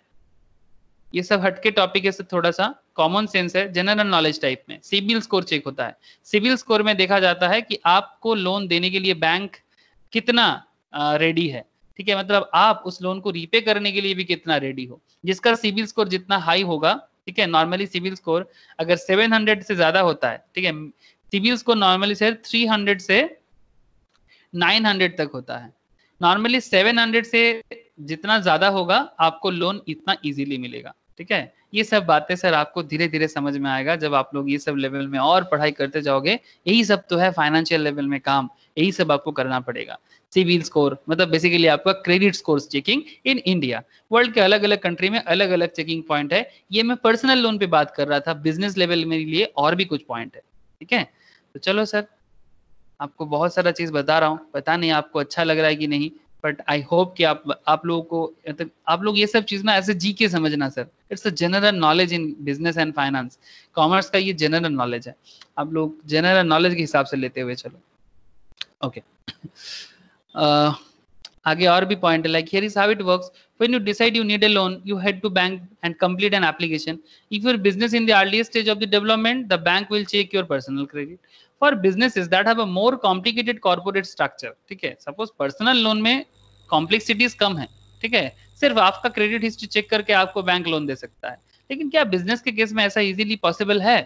For business that have a more complicated corporate structure or have been in existence for an extended period time, bank will check other source. One of the most important is एक ये US में बहुत popular है, not only in US, India में भी popular है। यह नाम आप लोग उतना नहीं सुने होंगे, ठीक है, ये इस एग्जाम पर्पस के लिए नहीं sir, only for common sense आप इसको याद रखना। डान एंड ब्रैडस्ट्रीट, ठीक है, ये एक रैंकिंग एजेंसी है जो बिजनेस का लोन हिस्ट्री चेक करता है और उसका लोन हिस्ट्री काफी पॉपुलर है, ठीक है। ये आप लोगों को इतना करंट लेवल में इंपॉर्टेंट नहीं है, बट फॉर जीके पर्पस मैंने आपको यहाँ पर दिया, ठीक है, only for GK purpose. Along with your business credit history, the bank will want to examine your books and likely to complete due diligence. Books मतलब समझ रहे हो सर? Books मतलब accounts. Books मतलब क्या आपका पढ़ाई का किताब नहीं रे बाबा। Books मतलब books of accounts, ठीक है। तो बैंक ये सब चेक करता है और फिर जाके आपका क्रेडिट देता है। और ये डान एंड ब्रैडस्ट्रीट ये सब काम करने के लिए इनका history checking concept world level में बहुत पॉपुलर है। आप गूगल में जाके चेक कर सकते हो, डान एंड ब्रैडस्ट्रीट। इनका इंडिया में भी बहुत पॉपुलैरिटी है। इनका चेकिंग करके बहुत बड़ा बड़ा बैंक बड़े बड़े लेवल में बिजनेस को लोन देने के लिए रेडी हो जाते हैं, ठीक है, इतना पॉपुलर है। ओके, तो ये लोन मिलने का मतलब डेब्ट फाइनेंस मिलने का तरीका। लेकिन सर लोन मिलने के लिए हमें और क्या जानना चाहिए? सर जानना चाहिए ना, और भी चीजें जानना चाहिए। बिजनेस का लोन का बात है। Before applying make sure all business records are complete and organised. मतलब बिजनेस रिकॉर्ड मतलब सर एकदम सिंपल बात है सर। आपका जो जर्नल एंट्री है, ठीक है, आपका जो लेजर है, ठीक है, this is your business records. और क्या है? जर्नल एंट्री, लेजर रिकॉर्डिंग, ठीक है, बेसिकली आपका फाइनल अकाउंट्स। आपका जैसा बिजनेस हो वैसा बिजनेस का फाइनल अकाउंट्स प्रॉपरली रेडी होना चाहिए। That is your business records, ठीक है। आपका पूरा का पूरा बिजनेस रिकॉर्ड रेडी हो जाना चाहिए। If the bank approves your loan request, it will set up payment terms including interest, ठीक है। उसके बाद आपको पेमेंट टर्म मतलब लोन ऐसा नहीं कि आपको 1 करोड़ का लोन चाहिए तो आपको फटाक से आपके बैंक अकाउंट में आ जाएगा, ऐसा नहीं होता। आपको 1 करोड़ अप्रूव कर देते हैं, फिर आपके लिए एक लोन अकाउंट बैंक बना के देते हैं, ठीक है, एक लोन अकाउंट बिल्डअप करके देते हैं। फिर उस लोन अकाउंट में पर मंथ के हिसाब से वो एक अमाउंट डालते हैं, क्योंकि वो लोन का अमाउंट का एक पर्टिकुलर सिस्टम होते हैं। वो डिपेंड करता है कि आप कौन से बैंक से ले रहे हो और उस बैंक का पर्सनल सिस्टम क्या है, ठीक है। तो वो लोन अकाउंट में आपका पेमेंट टर्म्स, आपको इंटरेस्ट भरना कैसे है, वो सारा का सारा टर्म्स एंड कंडीशन वो बताता है। If the process sounds a lot like the process you have gone through numerous times to receive a bank loan, you are right, ठीक है। मतलब अगर ये जो प्रोसेस है, यही प्रोसेस के थ्रू से आपको बार बार लोन लेना है। मतलब जब जब आप लोन लोगे तो इसी तरह से आपको लोन का प्रोसेस क्रिएट होता है। क्या आपको डेब्ट फाइनेंसिंग का कॉन्सेप्ट क्लियर हो रहा है? हेलो,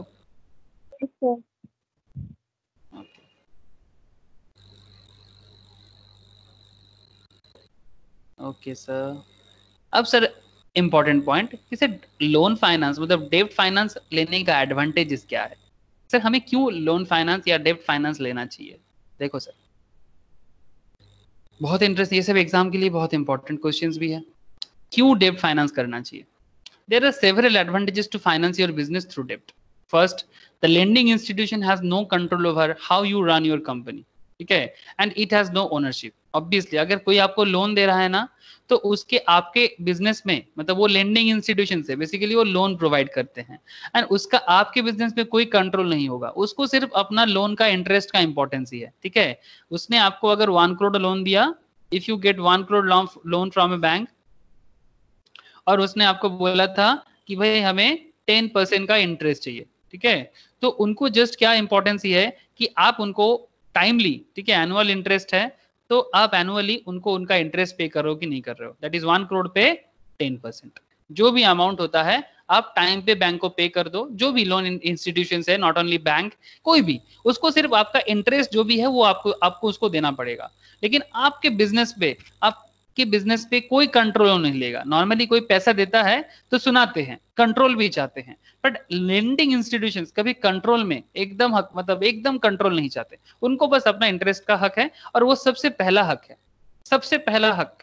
द फर्स्ट जो कॉन्सेप्ट होता है कि अगर आप बिजनेस कर रहे हो, बिजनेस करके आपका जो भी रिटर्न कैलकुलेशन हो रहा है, वो रिटर्न जो भी आपका आ रहा है दैट इज प्रॉफिट के रूप में, सबसे पहले आप जिससे लोन लिए हो उनका पेमेंट करो। That is the basic structure. मैं आप लोगों को एक पोएट्री लिखाऊंगा, ठीक है, वो पोएट्री आप लोग अपनी कॉपी में नोट डाउन करके रखना, जो नॉर्मली मैं थोड़ा सा हायर लेवल में बताता हूँ, लेकिन ये आपके लिए बहुत बहुत कार्यकर होगा, कि आपको एकदम पूरा समझ आ जाएगा कि ये लेंडिंग इंस्टीट्यूशंस का कोई कंट्रोल क्यों नहीं होता over how you run your company and it has no ownership.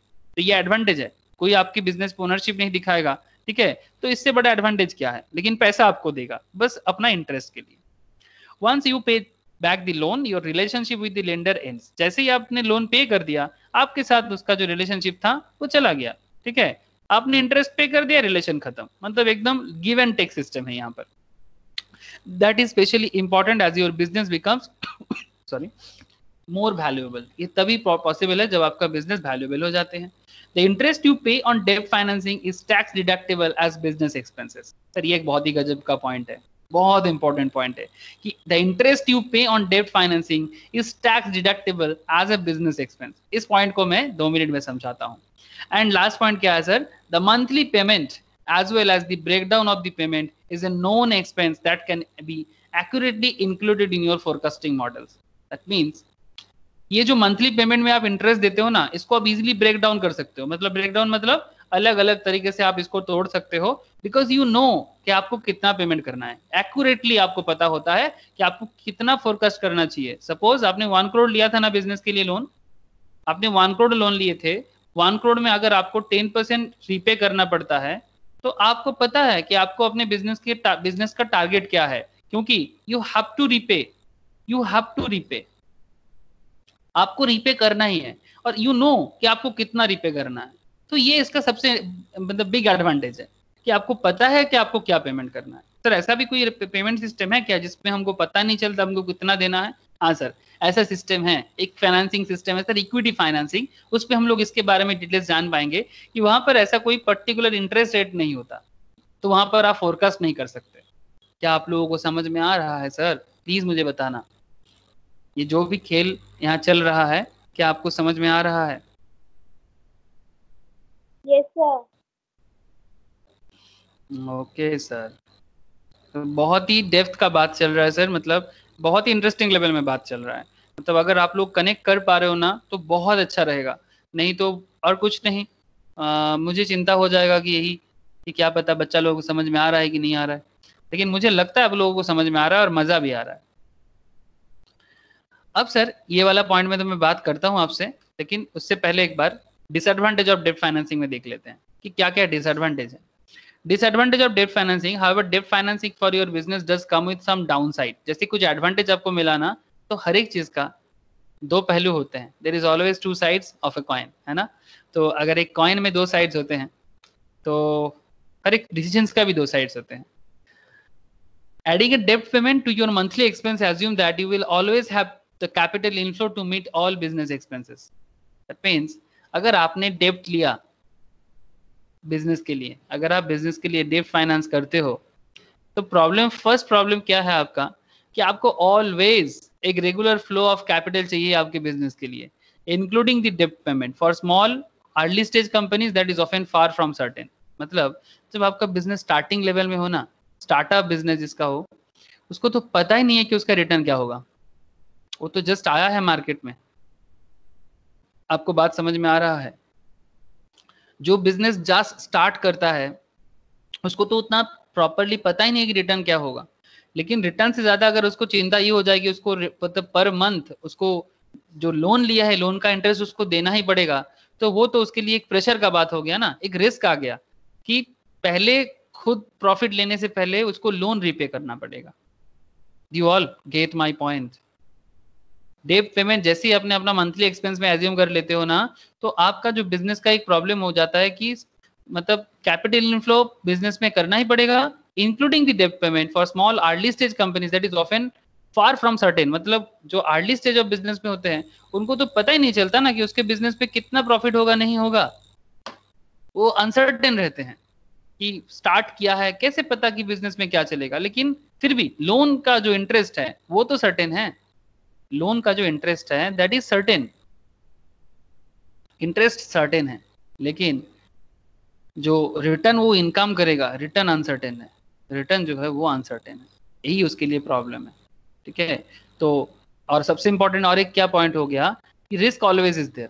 ठीक है, risk always is there because मतलब तुम्हारा इनकम हो ना हो बैंक का लोन तुम्हें देना पड़ेगा। आप लोग एक पोएट्री राइट डाउन कर लो ना प्लीज, एक पोएट्री राइट डाउन कर लो, इसको आप फाइनेंस पोएट्री समझ सकते हो। ठीक है, फाइनेंस का एक फेमस पोएट्री है। ठीक है, पोएट्री मतलब इसको मैं पोएट्री बोल रहा हूँ, बेसिकली ये इनकम स्टेटमेंट है, फाइनेंशियल इनकम स्टेटमेंट। ठीक है, ये आपको सिखाया जाता है सर, फाइनेंशियल इनकम स्टेटमेंट बहुत ही इंपॉर्टेंट है।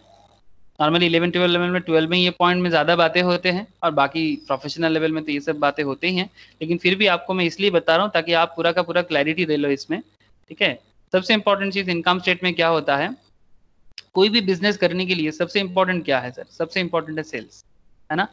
आप बिजनेस करोगे तो आपका प्रोडक्ट सेल होगा तभी ना आपका बिजनेस है, हाँ या ना, प्लीज बताना। आपके बिजनेस में यस सेल्स होगा तभी ना आपका बिजनेस है, अदरवाइज आपका बिजनेस यस में क्या है, कुछ नहीं है ना। तो सेल होना बिजनेस का सबसे अटमोस्ट क्राइटेरिया है, तो sale is the first thing of your business. तो इनकम स्टेटमेंट में सबसे पहले आते हैं सेल्स, जो भी वैल्यू होगा वो वैल्यू के हिसाब से। फिर ये सेल से आपको क्या माइनस करना चाहिए जानते हैं ना, वेरिएबल कॉस्ट। मतलब आपका डे टू डे बिजनेस में जो एक्सपेंस होते हैं ना उसको कहते हैं variable cost. Day to day daily life में जो बिजनेस चलते हैं उसमें एक खर्चा है। सपोज आप एक मार्केट में उबेर चलाते हो, ठीक है, कैब, ठीक है, उबेर तो आप समझते हो, आपका एक कैब है। तो जो कैब है आपका, वो कैब डेली जो मार्केट में ट्रिप करते हैं, आपका जो उबेर कैब जो आपका ट्रिप करते हैं वो आपका क्या है, सेल्स है।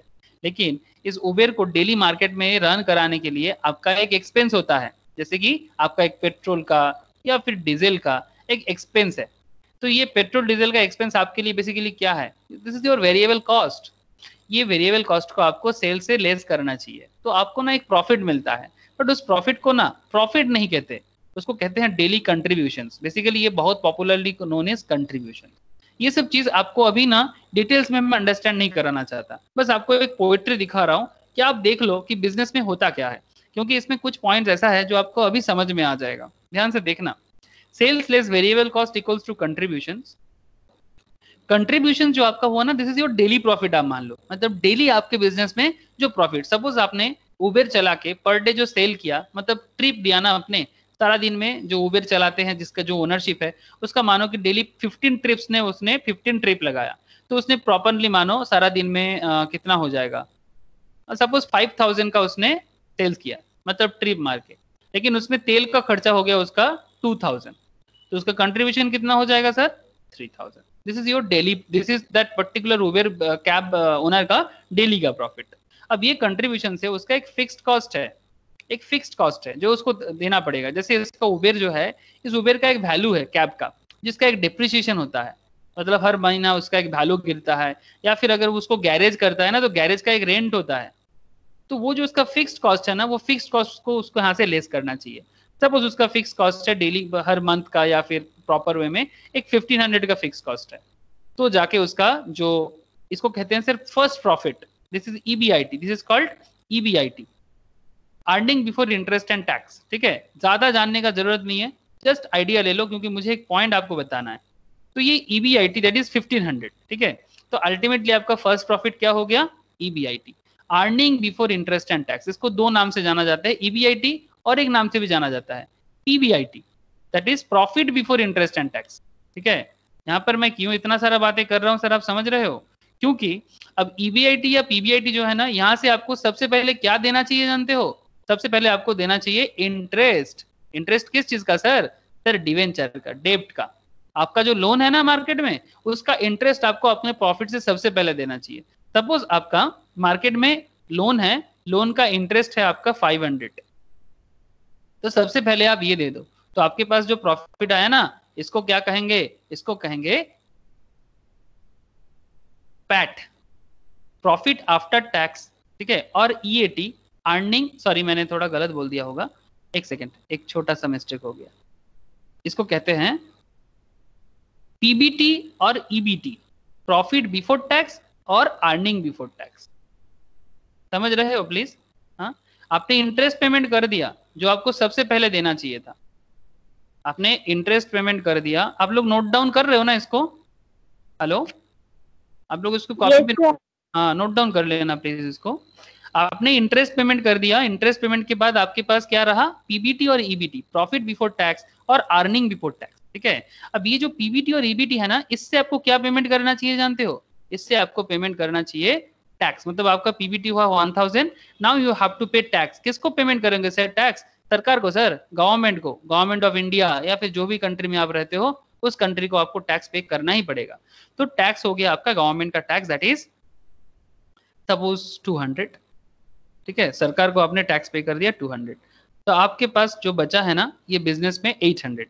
ये जो 800 है, ये जो 800 है, आप नीचे लिखना, मेरा यहाँ पर थोड़ा शॉर्टेज ऑफ एरिया है।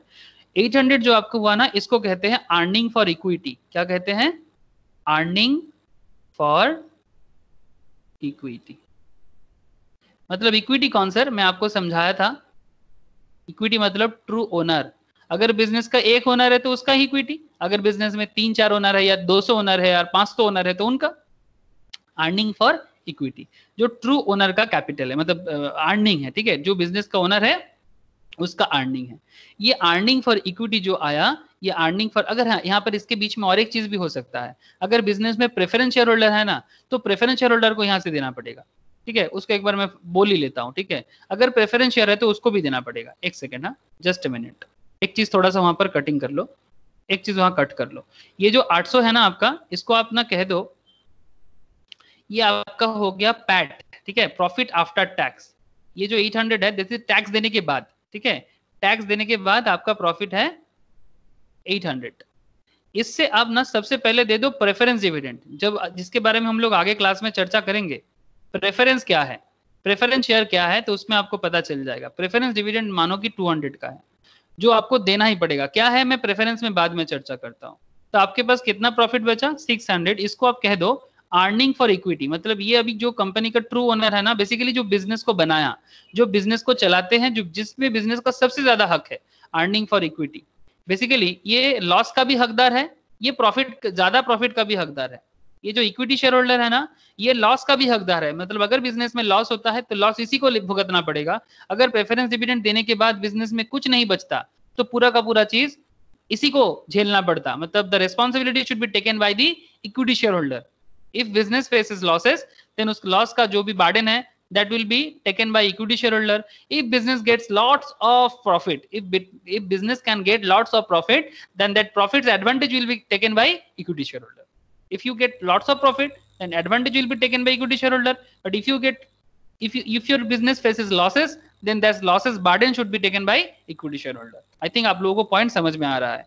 अगर यहाँ पर 600 पॉजिटिव की जगह 600 नेगेटिव भी होता ना, तो भी इक्विटी शेयर होल्डर को ही लेना पड़ता। तो फंडिंग फॉर इक्विटी हो गया आपका कितना सर? 600। इसको अगर आप number of share holder, number of share से अगर आप डिस्ट्रीब्यूट कर दो ना, सपोज कंपनी में 10 शेयर होल्डर, शेयर कंपनी का टोटल शेयर है 10, तो पर शेयर के हिसाब से 60 करके, मतलब एक एक जन अर्निंग पर शेयर 60 हो जाएगा कंपनी का। एक एक शेयर का वैल्यू हो जाएगा 60, पर शेयर में आप 60 रुपीज करके इनकम कर सकते हो। ये है पूरा इनकम स्टेटमेंट बिजनेस का। ठीक है, तो यहाँ पर इंटरेस्ट आपको सबसे पेमेंट पहले करना पड़ा ना, तो यहाँ पर आप लोगों के यहाँ पर एक पॉइंट था जिसके बारे में मैं आपको बोला था कि मैं आपको बताता हूँ सर। ये देखो पॉइंट देखो, पॉइंट क्या था, just look at this is the point, the interest you pay on debt financing is tax deductible as a business expense. देख पा रहे हो sir, the interest you pay on debt financing मतलब आपने जो लोन लिया था उसका जो आपने इंटरेस्ट पे किया, ठीक है, is tax deductible as a business expense. अब ये ना आपका टैक्स को कम कर देता है। कैसे सर? ये देखो यहां पर हुआ है, यहां पर हुआ है, देखो आपने इस पर्टिकुलर पॉइंट पे ध्यान देना, just look at this point. आपने यहाँ पर सबसे पहले आपका जो प्रॉफिट हुआ दैट इज 1500 का जो प्रॉफिट आपने किया था ना, ये प्रॉफिट 1500 से आपने सबसे पहले क्या पेमेंट किया? इंटरेस्ट पेमेंट किया, है ना? तो इंटरेस्ट आपने कितना दिया? 500 दिया, ओके। तब जाके आपका प्रॉफिट कितना हुआ? 1000। इसके बाद आपने टैक्स दिया 200 का, ठीक है। अगर मानो कि आपका टैक्स का परसेंटेज है, ये मैंने मान लिया 20% टैक्स है, ठीक है। आई इमेजिन हियर कि यू हैव टू पे 20% टैक्स, ठीक है। बट अगर यहाँ पर प्लीज थोड़ा सा कॉन्सेंट्रेट करना, अगर ये इंटरेस्ट आप यहाँ पर लेस नहीं करते तो आपका टैक्स अमाउंट क्या हो जाता? 1500 का 20%, यहाँ पर आपने 1000 का 20% कैलकुलेट किया तो आपने गवर्नमेंट को कितना टैक्स पे किया? 200। बट अगर ये इंटरेस्ट यहाँ पर आपको पेमेंट करने का मौका नहीं मिलता तो आपको कितना टैक्स देना पड़ता? प्रॉफिट पे तो टैक्स देना पड़ता है ना सर गवर्नमेंट को। 1500 का 20% करके आपको बेसिकली गवर्नमेंट को देना पड़ता है 300। तो इंटरेस्ट देने के बाद आपका जो ये है ना टैक्स पेमेंट है ना वो कम हो जाता है। इसीलिए कहते हैं कि interest payment tax shield generate करते हैं। इंटरेस्ट पेमेंट टैक्स में शील्ड जनरेट करते हैं। दैट मींस जिसको जितना टैक्स पेमेंट करना है इंटरेस्ट देने के बाद उसका टैक्स पेमेंट का अमाउंट कम हो जाते हैं, ठीक है। इसीलिए बिजनेस का जो इंटरेस्ट है किसी किसी केस में अच्छा होता है। अगर कभी ऐसा देखा जाए कि गवर्नमेंट का टैक्स का अमाउंट ज्यादा है, आपका इंटरेस्ट का अमाउंट देने के कारण और कम हो जाते हैं, तो वो आपको टैक्स में एडवांटेज मिलता है। क्या ये पर्टिकुलर पॉइंट आपको समझ में आया? अगर किसी को भी नहीं समझ में आया please ask me now if you have any doubt कि किस तरह से इंटरेस्ट देने के बाद आपके बिजनेस में टैक्स शील्ड जनरेट हुआ। मतलब गवर्नमेंट को टैक्स आपको आपने अभी 200 दिया, लेकिन अगर इंटरेस्ट नहीं होता तो आपको 300 टैक्स देना पड़ता। Is this particular point clear to all of you? Please tell me.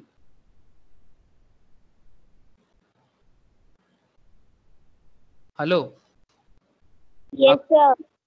Clear है? वाह, very good. Snigdha, is it clear to you?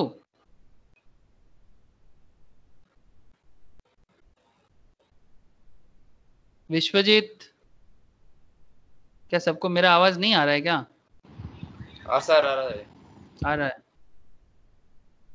निविड़ बुझते পেরেছিস? হ্যাঁ স্যার। ওকে, স্নিগ্ধা বুঝতে পারছিস না নাকি?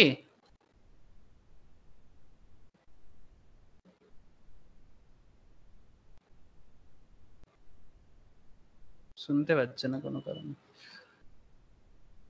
ওকে,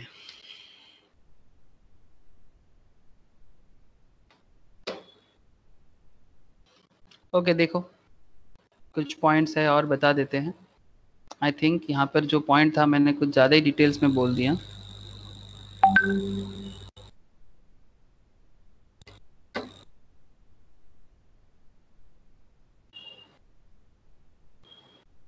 डिसएडवांटेज ऑफ डेट फाइनेंसिंग भी समझ में आया, डेट फाइनेंसिंग का एडवांटेज भी समझ में आया। सबसे इंपॉर्टेंट एडवांटेज जो बिजनेस को मिलता है दैट इज ये जो पॉइंट था, the interest you pay on debt financing is tax deductible as a business expense. मतलब आपका बिजनेस एक्सपेंस वहां पर ज्यादा हो जाते हैं। इसको अगर हम लोग अकाउंटिंग पॉइंट ऑफ व्यू में भी समझते ना तो भी समझ जाते। जानते हो ना, अकाउंट्स में हम लोग पीएल करते हैं ना, अकाउंट्स में हम लोग profit and loss account build up करते हैं। जब हम लोग अकाउंट्स में profit and loss account build up करते हैं तो प्रॉफिट एंड लॉस अकाउंट में यहाँ पर ना टू इंटरेस्ट एक्सपेंस बोल के दिखाया जाता है, टू इंटरेस्ट एक्सपेंस बोल के दिखाया जाता है। इधर आपका बाय इनकम बोल के दिखाया जाता है। तो जो भी आपका इनकम है वहां से अगर आपका इंटरेस्ट एक्सपेंस, सपोज आपका इनकम है 1 लाख और आपका इंटरेस्ट एक्सपेंस है 10,000, तो पहले अगर आपका इनकम 1 लाख था ना तो नॉर्मली जो टैक्स पेमेंट होता है ना वो इनकम पे होता है। तो सपोज गवर्नमेंट आपसे 30% टैक्स लेना चाहता है, जैसे इंडिया में नॉर्मली वही स्टैंडर्ड रेट है, तो 1 लाख का 30% आप कितना टैक्स पे करते थे गवर्नमेंट को? 30,000।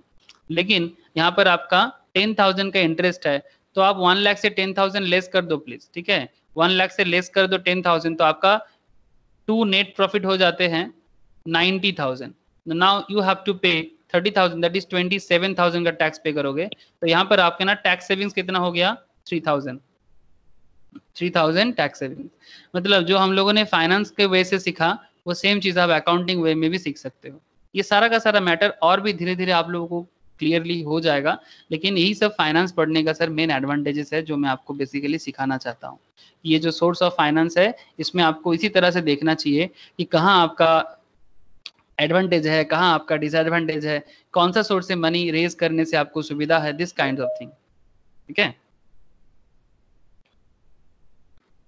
अच्छा, अगर किसी का क्लास है तो वो लोग जा सकते हो, जैसे कि इंग्लिश का क्लास है, अगर क्लास का टाइमिंग हो गया है, जिनका नहीं है वो लोग रहो, ठीक है। और जिनका मिस हो जाएगा वो बाद में ये वाला क्लास रिकॉर्डिंग में जो भी बाकी रहेगा देख लेना, ठीक है। जिसका भी है मैं अगर शुरू हो चुका इसका तो फिर आप लोग जा सकते हो।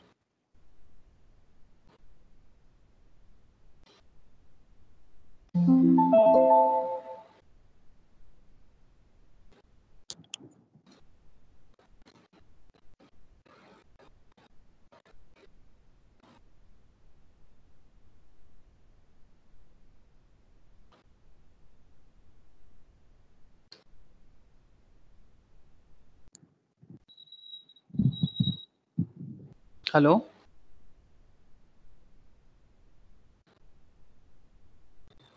हेलो, क्या मेरा आवाज आप लोगों तक आ रहा है?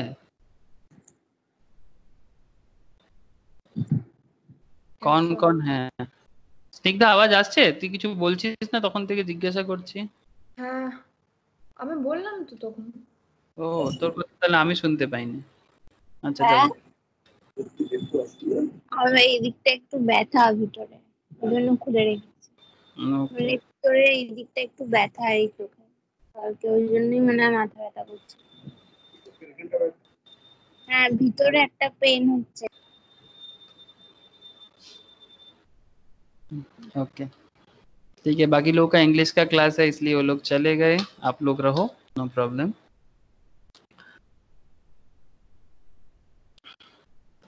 देखो और कुछ पॉइंट्स है, मैं बता दूं एक बार आप लोगों को, ज़्यादा नहीं बताऊंगा, ज़्यादा लोड हो जाएगा। I don't want to give too much load to all of you.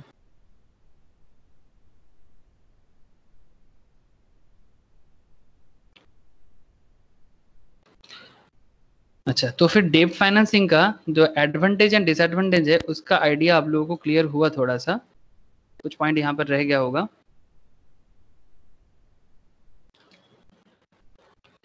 Small business, जो स्मॉल बिजनेस है ना, lending can be slowed substantially during recessions. It tougher times to offer the economy. It can be difficult to receive debt financing unless you are overwhelmingly qualified. मतलब आप लोगों को समझ में आ रहा है? अगर आपका बिजनेस बहुत ज्यादा स्मॉल बिजनेस है, ठीक है, तो उस केस में आपका जो लेंडिंग है ना वो स्लो कर देना पड़ता है, बिकॉज बिजनेस आपका स्मॉल है।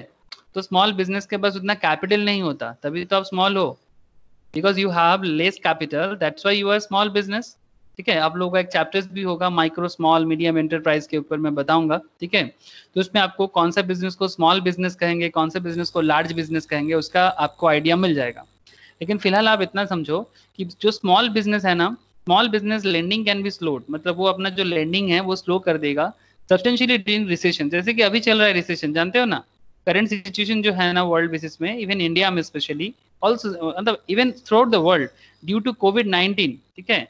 जैसे कि आप लोग को जानते हो, इसके बारे में किसको नहीं पता, कोविड-19 के कारण ग्लोबल इकोनॉमी में रिसेशन चल रहा है, और ऐसे सिचुएशन में सबसे ज्यादा अगर प्रॉब्लम किसी को हो रहा है दैट इज स्मॉल बिजनेस को।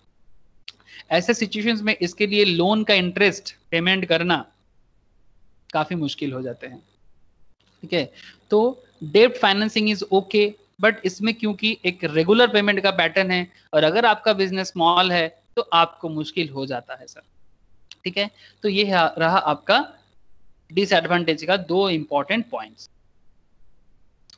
इसको आप छोटा छोटा करके अलग अलग पार्ट में भी बांट सकते हो, मैं इसको स्टोरी बनाना चाहा इसलिए मैंने एक साथ बहुत सारा पॉइंट को मर्ज किया। During economic downturns it can be much harder for small business to qualify for डेब्ट फाइनेंसिंग, इवन उसको डेब्ट फाइनेंसिंग मिलने में भी दिक्कत होता है, ठीक है। मतलब जब इकोनॉमिक डाउनटर्न चलता है, जैसे कि करंट सिचुएशन जो है वर्ल्ड इकोनॉमी में, वो इकोनॉमिक डाउनटर्न में ही है ना, क्योंकि ऐसा इकोनॉमिक डाउनटर्न में जो बिजनेस स्मॉल बिजनेस में है उसको सीरियसली बहुत दिक्कत हो जाता है, सीरियसली बहुत प्रॉब्लम है, इसको लोन मिलना मुश्किल है। जैसे यहाँ पर आप देख सकते हो यूएस का कुछ पॉइंट है, क्योंकि फाइनेंस में यूएस सबसे इंपॉर्टेंट, बहुत आगे है। यूएस स्मॉल बिजनेस एडमिनिस्ट्रेशन, या फिर इंडिया में अगर देखा जाए एक इंडस्ट्री है MSME, micro small and medium enterprise in India works with certain banks to offer small business loans, ठीक है, जो स्मॉल बिजनेस के लिए अलग से काम करते हैं, ठीक है। जैसे कुछ बैंक्स भी इसके लिए बनाया गया, सिडबी, ठीक है, इंडिया में है, बता रहा हूँ आपको, आप लोगों के लिए इंडिया ज्यादा इंपॉर्टेंट है। SIDBI, small industrial development bank of India, ठीक है, ये सब भी है आप लोगों का, मैं आगे आगे चर्चा करूंगा। ये सब फाइनेंशियल इंस्टीट्यूशंस है, बट ये नॉर्मली स्मॉल बिजनेस को लोन देते हैं। Option portion of the loan is guaranteed by the credit and full path of the government of the United States और इंडियन गवर्नमेंट, जैसे ये सरकार हो। Design to decrease the risk of lending institutions, this loans allow business owners who might not otherwise be qualified to receive debt financing.